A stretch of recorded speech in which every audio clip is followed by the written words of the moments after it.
Rasheed sir, നമ്മൾ MEP designing ഒരു housing കൺസ്ട്രക്ഷനിൽ എത്രത്തോളം ഇമ്പോർട്ടൻസ് കൊടുക്കുന്നുണ്ട്, അല്ലെങ്കിൽ MEP ഡിസൈനിങ് ഇല്ലെങ്കിൽ അതിന് നെഗറ്റീവ് ഇമ്പാക്ട്സ് എന്തൊക്കെയാണ്?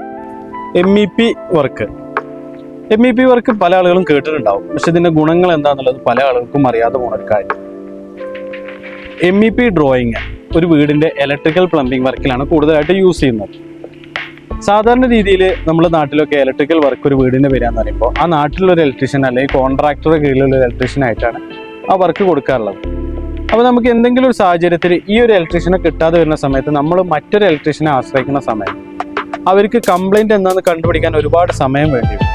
ബട്ട് നമ്മളൊരു MEP ഡ്രോയിങ് ഉണ്ട് എന്നുണ്ടെങ്കിൽ അവർക്കത് പെട്ടെന്ന് ക്യാച്ച് ചെയ്യാൻ കഴിയും.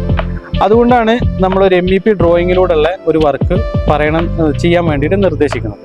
അതുപോലെ തന്നെ മറ്റൊരു കാര്യമാണ്, പല വീടുകളും പല ഡിസൈനിങ്ങിലും പല ടൈപ്പിലും ആയിരിക്കും ആർക്കിടെക്ചേഴ്സ് ഡിസൈൻ ചെയ്തിട്ടുണ്ടാവും. പക്ഷെ നമ്മൾ ഇലക്ട്രീഷ്യൻ്റെ ഒരു പാറ്റേൺ അനുസരിച്ച് മുൻപ് ചെയ്തിട്ടുള്ള വർക്കിൽ എന്താണോ ഒരു പാറ്റേൺ, അവിടുന്ന് അവർക്ക് കിട്ടിയിട്ടുള്ള പാറ്റേൺ അനുസരിച്ചിട്ടായിരിക്കും മറ്റേ വീട്ടിൽ അവർ ഇൻസ്റ്റാളേഷൻ നടത്തുന്നുണ്ടാവുക. അതായത് കസ്റ്റമറെ ചോയ്സിനനുസരിച്ച് ആർക്കിടെക്ചർ ഡിസൈൻ ചെയ്തിട്ടുണ്ടാവും. ആ ഡിസൈനിങ്ങിന് അനുയോജ്യമായിട്ട് ലൈറ്റ്, ഫാന്, അതേപോലെ സ്വിച്ചസ് ബോർഡ് എല്ലാതും കണക്ട് ചെയ്ത് കൊടുക്കുന്നത് ഒരു പ്രോപ്പർ MEP ഡിസൈനിങ്ങിലൂടെയാണ് അത് ചെയ്യുക. പക്ഷേ ആ ഒരു MEP ഡിസൈനിങ് ഇല്ലാതെ ഒരു ആർക്കിടെക്ചർ പ്രൊജക്റ്റിലേക്ക് ഒരു ഇലക്ട്രീഷ്യൻ നോർമലായിട്ട് വർക്ക് എടുക്കുന്ന സമയത്ത് മുൻപുള്ള പാറ്റേൺ അനുസരിച്ചിട്ട് മാത്രമായിരിക്കും ചെയ്യുന്നുണ്ടാവുക. അപ്പോൾ പുതിയൊരു അപ്ഡേഷൻ കൊണ്ടുവരാനോ ഒന്നും നമുക്കൊരു ഓപ്ഷൻ ഇല്ല. ഓട്ടോമേഷൻ പോലത്തെ പുതിയ പുതിയ അപ്ഡേഷനുകൾ കൊണ്ടുവരുന്നതിലൊക്കെ ഒരു MEP ഡിസൈനിങ് നമ്മളെ കയ്യിലുണ്ടെന്നുണ്ടെങ്കിൽ നമുക്ക് അത് പെട്ടെന്ന് ചെയ്യാൻ കഴിയുന്നതാണ്.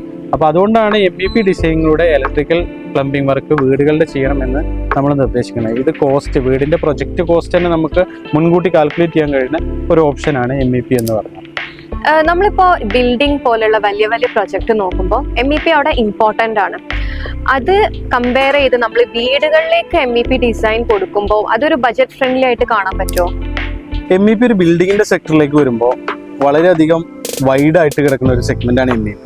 ഫീസിബിലിറ്റി സ്റ്റഡി, അങ്ങനെ ഒരുപാട് സെഗ്മെൻറ്റുകളുണ്ട്. അതിൻ്റെ ഡിസൈനിങ്, എയർ വെന്റിലേഷൻ, ഒരുപാട് കാറ്റഗറീസ് ഉണ്ട്. അതിലേക്ക് പോകുമ്പോൾ വലിയൊരു കോസ്റ്റ്ലി ആയിട്ടുള്ളൊരു വർക്കാണ് MEP.